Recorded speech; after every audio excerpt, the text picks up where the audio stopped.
हम मीनू झा प्रणाम करै छी समस्त मिथिलावासी के।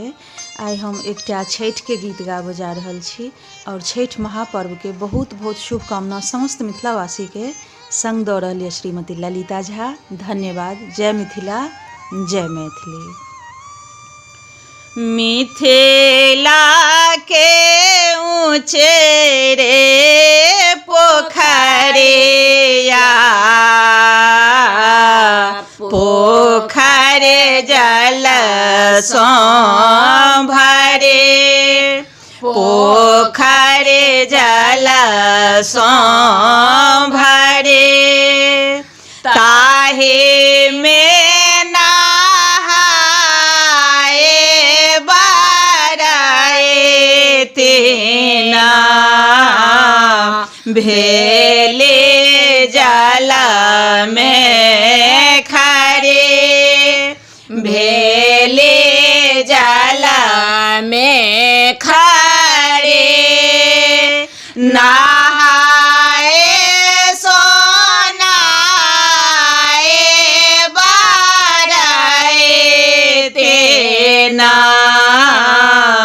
भेले सना मुखा ठार, ताकते दीनानाथ के बाट, आना देना हो गए छाला हो दीनानाथ,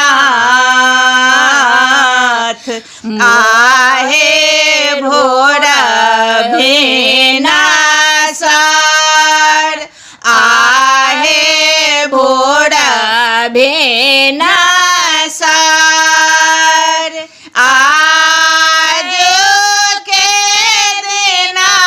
माहो दीनानाथ, भेलाएते का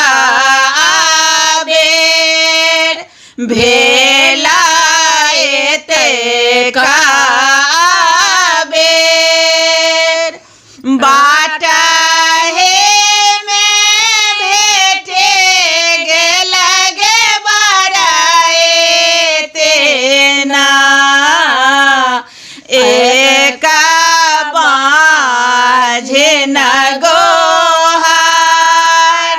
एक बाझे न गोहार, बाझन के पुत्र दैत बराए तेना, भेलाएते का बेर, भेलाएते का बेर, बाट हे में भेटे गेल गे बराए तेना, एक अन्हरा गोहार, एक अन्हरा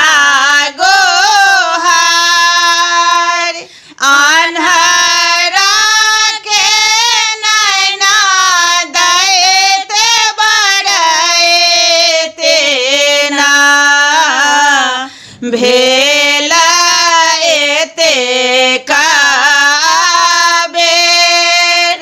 भेलाएते का बेर, बाट हे में भेटे गेल गे बराए तेना, एक कोढ़िया गोहार, एक कोढ़िया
भेल।